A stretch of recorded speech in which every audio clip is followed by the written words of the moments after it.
Salutations à toutes et à tous, c'est toujours le frère Antoine Fadi, toujours avec Kalata Dimsi, et oui, le fabuleux Kalata Dimsi. Nous allons aller page 1127 dans le livre de Essombe, et oui, Paul de Tarse, Essombe, donc c'est comme ça qu'ils l'ont nommé dans les Bibles falsifiées, mais on sait qu'il ne s'appelle ni Paul et il ne venait ni de Tarse, mais son véritable nom c'est Essombe qui veut dire jeune. Le titre, c'est La réconciliation, parce il fait partie de ceux qui ont porté ce ministère de réconcilier, donc le verbe, avec le peuple noir d'abord. On est dans le chapitre 55 et le titre de ce chapitre, page 1127, c'est Le mystère et la foi. Non, le mystère et la manifestation de la foi dans le visible. Et oui. Déjà, quand on dit le mystère et la manifestation, on sent déjà que, en fait, on va évoquer quelque chose qui démarre du spirituel, de ce qui est mystérieux, de ce qui se manifeste. Parce que quand ça se manifeste, c'est que ce n'est pas à l'endroit, mais ça vient de quelque part. Le mystère est la manifestation de la foi et on nous indique où? Dans le visible. Parce qu'effectivement, c'est dans le visible que doit agir la foi, puisque on le sait, les entités, elles, n'ont pas besoin de la foi. Mais derrière ce titre, on peut comprendre aussi que, euh, puisqu'on sait qu'il y a, avec des mots comme le mystère, la manifestation, on sait qu'il y a quelque chose de spirituel. Donc, qui est la foi en réalité? Qu'est-ce que la foi? Pourquoi ce mystère? Eh oui, parce que la foi est mystérieuse. Mais on va en découvrir des facettes dans ce qu'on va lire tout de suite. Nous sommes dans le verset 1 du chapitre 55.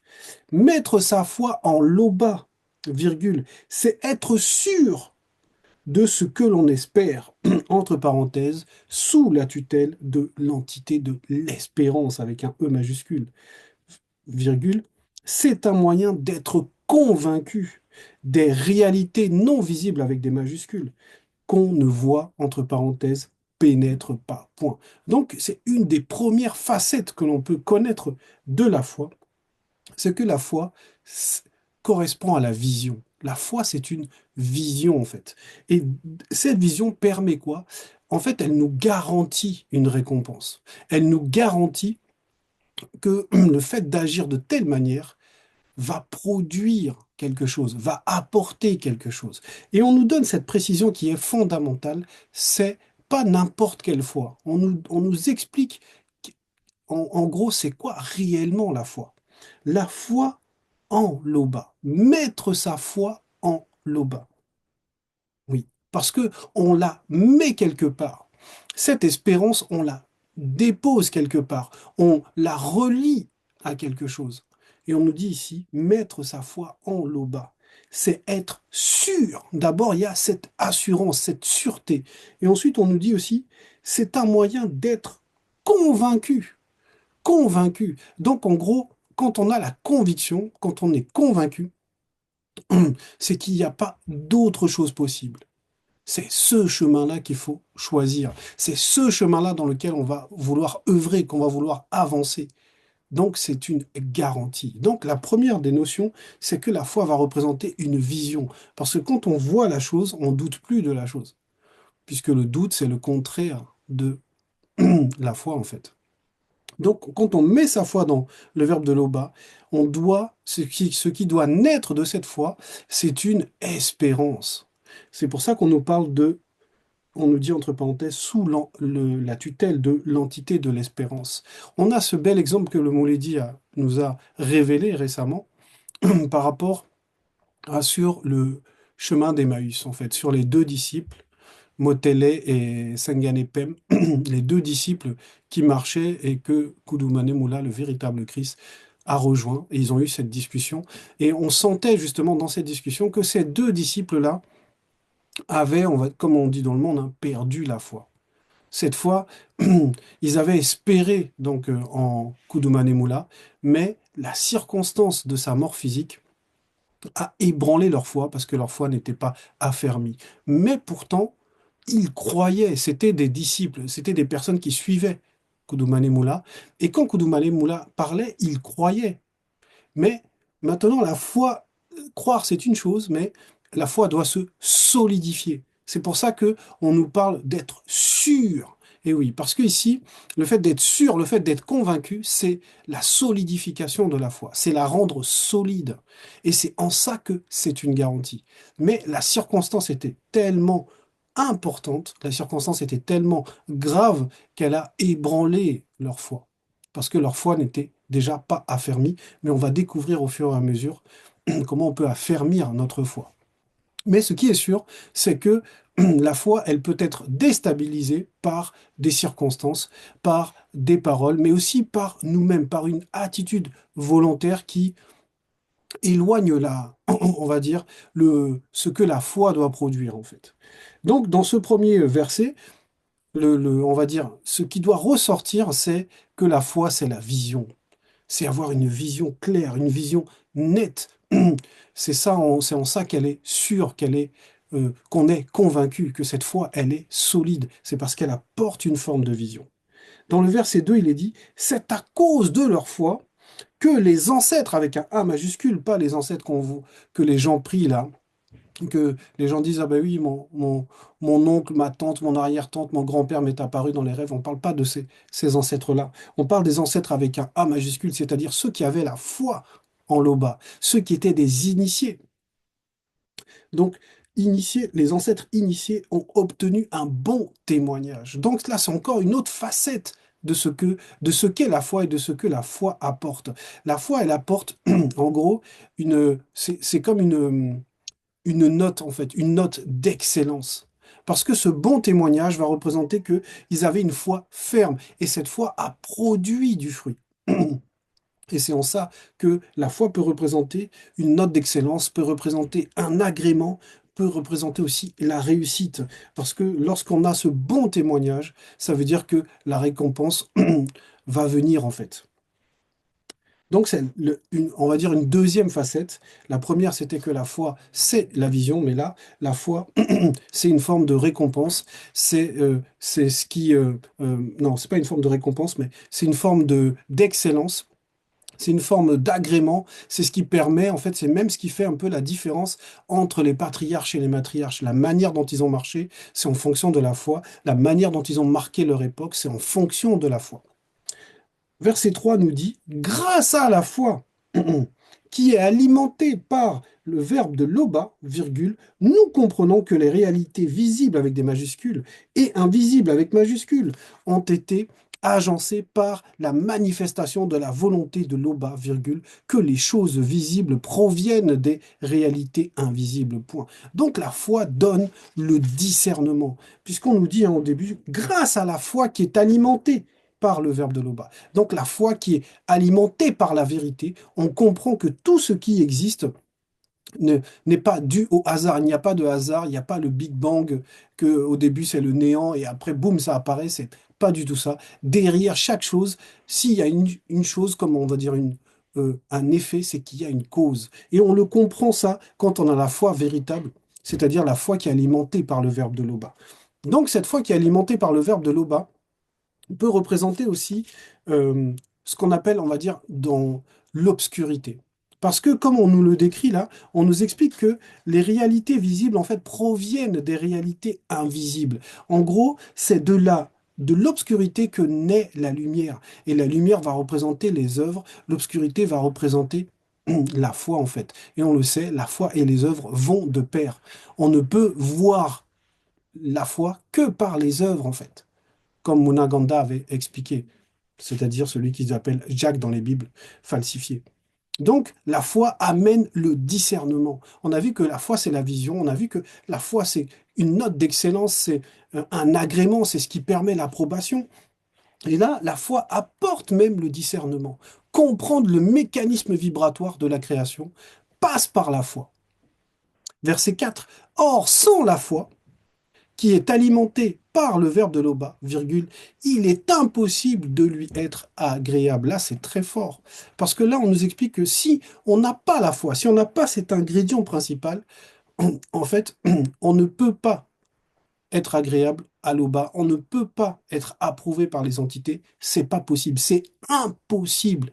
Ça veut dire que la foi, c'est l'élément principal de la sanctification, du salut, de la créature dans le visible.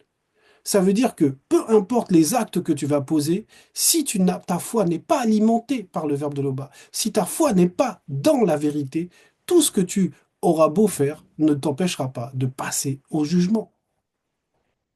La foi, c'est la garantie, comme on l'a vu, hein. C'est une assurance. C'est comme on signerait un contrat d'assurance. C'est une garantie. Donc la foi, c'est l'élément principal. Et la foi, c'est quoi? C'est la foi en la vérité. C'est la foi dans le verbe de Loba, à l'intérieur du verbe de Loba. C'est la foi en Loba. Donc ce quatrième verset nous montre que la foi, ça apporte l'approbation. Là, il s'agit d'être approuvé, d'être agréé. Verset 5. Nous donc aussi, virgule, puisque nous avons la même foi, virgule, rejetons tout fardeau non connu, virgule, et le péché qui nous enveloppe si facilement, virgule, et courons spirituellement avec persévérance dans la carrière qui nous est ouverte, virgule, ayant les regards sur le verbe de Loba, virgule, lui qui fait naître la foi et qui la rend parfaite, entre parenthèses, sous le regard de l'entité, sous le regard perçant de l'entité de la foi, avec un F majuscule. Waouh! C'est des paroles hautement spirituelles, c'est des fréquences qui sont d'une pureté exceptionnelle. Là, on voit le langage de l'initiation, on voit le langage qui montre en fait que tout ce que on peut imaginer ou penser connaître du visible, en fait, a une facette spirituelle. Et que cette facette spirituelle est extrêmement importante, comme la foi. Donc ici, on nous dit dans ce verset 5, on nous dit que la foi, en réalité, encore dans une de ses facettes, c'est une décision. C'est prendre une décision. On va relire le début. Nous donc aussi, virgule, puisque nous avons la même foi. C'est-à-dire que euh, on est, on va dire, on a tous ce lien, cette chose qui nous unit, qui s'appelle la foi, dans le verbe de Loba, la foi en Loba. Rejetons tout fardeau non connu, virgule, et le péché qui nous enveloppe si facilement, virgule. Donc d'abord, il faut rejeter les fardeaux, rejeter ce que les religions ont imposé, rejeter ce que le monde impose.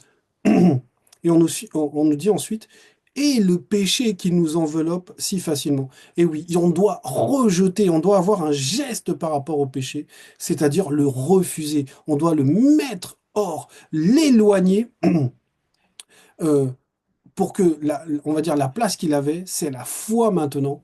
Et donc la foi, qui veut dire doubet, dans le vrai sens, le vrai mot de la foi dans la langue originelle, c'est doubet. Et doubet veut dire obéir aussi. Donc, le fait de rejeter les notions du monde, les lois du monde, tout ce qui est contre la loi morale, de rejeter le péché, c'est ce qui permet de rentrer dans l'obéissance, d'être, on va dire, d'avoir une foi ferme, solide, parfaite, comme il est dit un peu plus loin. Et courons spirituellement avec persévérance dans la carrière qui nous est ouverte, parce que la foi va représenter un chemin.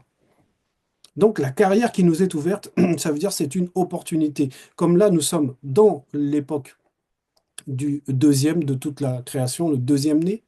Et cette époque, c'est l'époque où on permet que la foi, on va dire, soit accessible pour les métis et les blancs.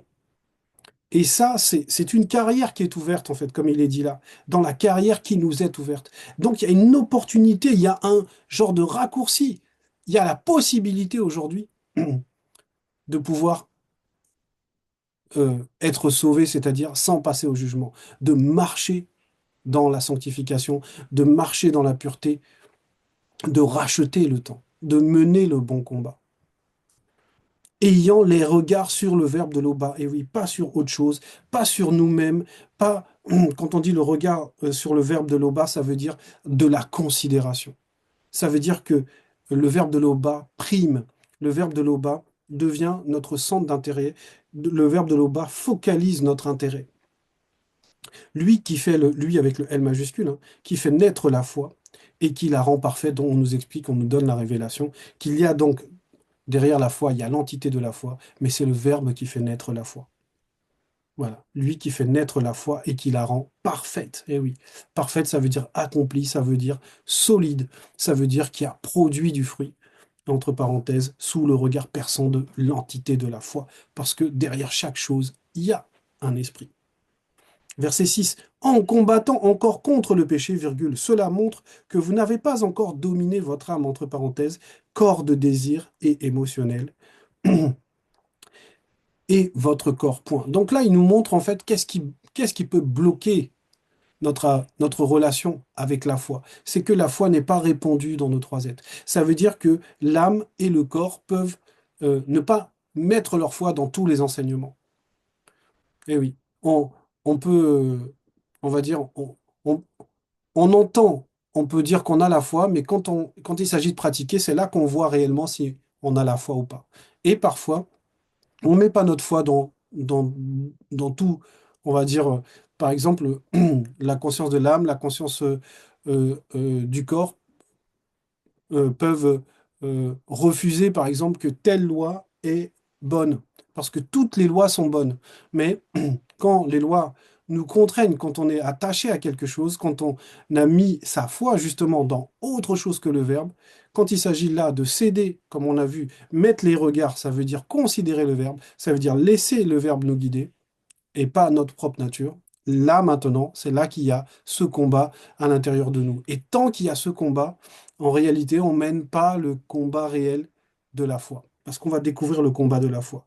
Le combat de la foi, il est juste après dans ce verset 7. Rechercher la paix avec tous les initiés, virgule, et la sanctification, virgule, sans laquelle personne, entre parenthèses, aucun homme, n'entrera dans le grand ordre des choses. Donc la foi, c'est en gros l'issue de la foi, c'est de mener le bon combat. Donc la foi va représenter aussi un combat. Et la foi va représenter ce qui mène, le chemin qui mène au salut. C'est pour ça qu'on nous dit que personne, entre parenthèses, aucun homme, n'entrera dans le grand ordre des choses si on n'a pas mené le bon combat, on n'a pas recherché la paix avec les initiés, en gros, aimer son prochain. Donc, comme on avait vu, le prochain, c'est celui qui, puisque nous avons la même foi, c'est celui qui a la même foi et qui doit la mettre en pratique. C'est ça le prochain. Et la sanctification, parce que aimer son prochain, c'est aussi aimer, s'aimer soi-même. Et s'aimer soi-même se voit comment? Lorsqu'on œuvre, lorsqu'on fait tout pour être sanctifié, lorsque tous nos regards sont tournés vers le verbe de l'au-bas et pas vers, on va dire, la distraction, pas vers la vanité, ce qui est vain, pas même vers cette mauvaise nature qu'on écoute, qu'on considère non. Il faut se focaliser et demeurer sur ce que le verbe dit, c'est ce qu'on doit appliquer. Verset 8. Veillez à ce que nul ne se prive de la manifestation de la grâce de l'Oba. Point virgule. Et oui, nous sommes dans une époque où on ne doit pas se priver, nous, les métis, les blancs, on ne doit pas se priver de la manifestation de cette grâce. Au contraire, c'est le moment pour nous, c'est cette carrière qui nous est ouverte, c'est le moment de racheter le temps, c'est le moment d'être agréable, d'être agréé par les entités à ce qu'aucune racine d'amertume, virgule, poussant des rejetants, virgule, ne produise en vous du trouble mental, virgule, intellectuel, virgule, moral, virgule, et spirituel, virgule, et que plusieurs n'en soient infectés, point virgule, à ce qu'il n'y ait ni impudique, virgule, ni profane, comme Benignon Gita, entre parenthèses. Dans plusieurs millions d'années, virgule, son histoire sera usurpée et modifiée au profit d'un personnage inventé qui sera connu sous le nom de Esav, Essou, Esso, qui, pour un mais, vendit, entre parenthèses, méprisa son droit d'aînesse. Point. Qu'est-ce qu'on nous dit par là dans ce verset 8? En fait, on nous explique que la foi, elle est sensible, en fait.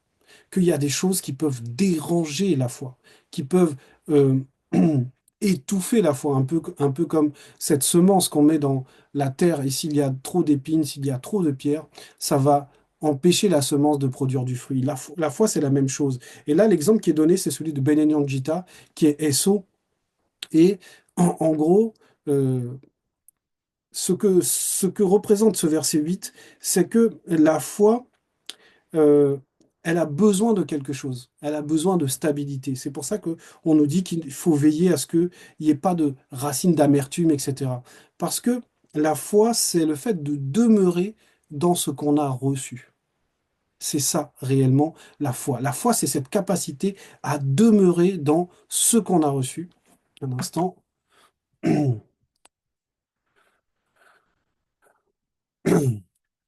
Donc oui, la foi, elle a cette sensibilité. Elle est sensible justement à tout ce qui pourrait, on va dire, mépriser les lois du verbe de Loba, tout ce qui pourrait mépriser notre identité, tout ce qui pourrait euh, affecter, en fait, que ce soit nos décisions, qui affecte notre relation avec le verbe de Loba. Ça, la foi est sensible à cela. Et l'exemple qui est donné là, c'est celui de Benignon Gita. Lui, il n'est pas demeuré dans ce qu'il a reçu, parce que c'est tel est né. Et donc, il a méprisé son droit d'aînesse, parce que derrière le fait d'être l'aîné, c'est l'héritage normalement, puisque c'est l'aîné, c'est l'héritage, c'est à lui ou le premier à qui on va remettre sa part d'héritage. Et dans l'histoire, effectivement, comme on le voit dans le verset 9, selon ce qui est écrit, deux points, Benenyanjita, donc Esso, dans les Bibles falsifiées, promis, virgule, puis lui céda, donc à son frère, ses droits de fils aîné. Et ça, c'est quelque chose que quand on a la foi, c'est on doit demeurer dans ce qu'on a reçu. C'est primordial de pouvoir demeurer dans ce qu'on a reçu. Et c'est ça qu'on appelle la fermeté. C'est ça, une foi ferme. Comme on avait parlé tout à l'heure avec l'exemple de Motele et de Senganepem, donc les deux disciples qui marchaient sur le chemin d'Emmaüs, là, c'est cette fermeté qui leur a manqué tout au long de leur parcours. Voilà. Et donc, il faut demeurer dans ce qu'on a reçu, pas juste par rapport à la personne physique, par rapport à Koudoumane physique, mais par rapport à ses paroles, parce que c'est toujours le Koudoumane, les paroles, c'est toujours le verbe. Mais des fois, on donne un peu un avantage à ce qui est charnel, mais on doit s'accrocher à ce qui est audible, à ce qui est, on va dire, de la parole, en fait, de l'enseignement, de l'écriture. C'est à ça, et on doit demeurer ferme dans ce qu'on reçoit, en fait. Verset 9. Oui, non, je l'avais lu. Verset 10. Ainsi donc, virgule, vous vous êtes approchés. Donc, après tout ce cheminement où on a pu voir que la foi, c'est la vision, que la foi apporte la vision, qu'elle apporte l'approbation, qu'elle apporte le discernement, que, il y a une manière de d'œuvrer dans la foi pour mener le bon combat, que la foi, c'est la fermeté. On nous dit, verset 10, ainsi donc, virgule, vous vous êtes approchés spirituellement par la foi de la montagne sacrée des initiés, virgule, de l'assemblée des initiés, entre guillemets, et Bassi, avec E majuscule, l'église, entre parenthèses, virgule, de Longanapi, entre parenthèses, Jérusalem, céleste, virgule, des myriades, entre parenthèses, innombrables, qui forment le cœur, virgule, c'est-à-dire l'assemblée des entités du grand ordre des choses, virgule, de l'assemblée des premiers-nés, non visibles de Tété, entre parenthèses, Loba. Point. Mais c'est juste magnifique ce qui est dit là. Que tout ce cheminement, que si on demeure ferme, si on a les œuvres qui correspondent à la foi qu'on a, en fait, on est dans l'élévation. Le fait de monter, comme on nous dit là, vous vous êtes approché spirituellement par la foi de la montagne sacrée des initiés. Et la montagne va représenter l'élévation, en fait, va représenter la transcendance, va représenter aussi le chemin qui mène, un peu comme on va dire la pyramide, va représenter la porte qui mène à ce qui est spirituel et qui est agréé, qui est élu, qui est approuvé en fait. Les entités du grand ordre des choses et la réalité spirituelle qu'on appelle l'Onganapi céleste, donc Jérusalem. En gros, c'est le paradis. En gros, c'est le, la récompense, c'est l'excellence, c'est le salut, c'est ce que ça représente. Donc ce verset 11 nous montre aussi que la foi, non, verset 10 pardon, oui, que la foi, c'est l'élévation, c'est le fait de grandir, de transcender notre conscience, d'atteindre une stature digne de la vertu et de l'impartialité des entités. Verset 11, gardez-vous de refuser d'entendre le verbe de Loba qui parle à votre esprit, point virgule, car si plusieurs non-initiés n'ont pas échappé virgule, qui refusèrent d'entendre Boussy qui publiait les oracles dans le visible, virgule, combien moins échapperons nous, virgule, si nous nous détournons de celui qui parle d'au-delà des cieux non visibles, virgule, c'est-à-dire le verbe de Loba, point. Et le verbe de Loba a fusionné avec Koudoumane à son époque et avec Zulu Lassan à notre époque. Donc, ce verset 11 symbolise quoi? C'est que la foi, c'est l'avertissement aussi. On nous avertit de faire très attention. La foi est quelque chose de sensible. La foi, c'est l'écoute. Et ça veut dire quoi? Comme on a vu qu'il fallait demeurer ferme, il faut demeurer ferme dans l'écoute. Ça veut dire qu'il faut écouter les paroles du deuxième né. Il faut écouter les conseils, les enseignements, euh, les révélations du deuxième né. Donc, on demeure, quand on a une foi active, c'est qu'on demeure dans l'écoute, on demeure dans l'obéissance, on demeure dans l'humilité. Et l'exemple qui est donné, c'était que à l'époque de Boussy, plusieurs avaient refusé d'entendre. Et ça leur a coûté très, très, très cher. Donc, peu importe le niveau qu'on a, peu importe où on est, avec qui on est, la base de toute relation par rapport au spirituel, c'est d'écouter. C'est ce qui permet que la foi soit active. Il faut écouter. Donc, là, en plus, même les avertissements, on doit les écouter. Surtout même, j'allais dire, les avertissements. Verset 12. C'est pourquoi, virgule, recevant un royaume avec le R majuscule, inébranlable, virgule, montrons, pardon, notre reconnaissance en rendant à l'Oba un culte qui soit agréable à son verbe, virgule, avec piété et crainte du respect qui lui est dû, virgule, car le verbe de l'Oba est aussi un feu dévorant, voilà. Parce que effectivement, le verbe, c'est un feu dévorant. Et plus on s'approche, comme on l'a vu là, s'approcher de la montagne, plus en fait, c'est comme si on zoomait sur un visage, et plus on zoome sur le visage, plus on voit les défauts. Et le verbe, c'est un feu dévorant. Donc, si on est impur, le feu, voilà, nettoie. C'est un peu ce qui s'est passé, on va dire, au déluge, où ce qui a été impur a été nettoyé par de l'eau. Mais on sait que le prochain jugement, le jugement final, on va dire, c'est un jugement de feu. C'est un jugement spirituel.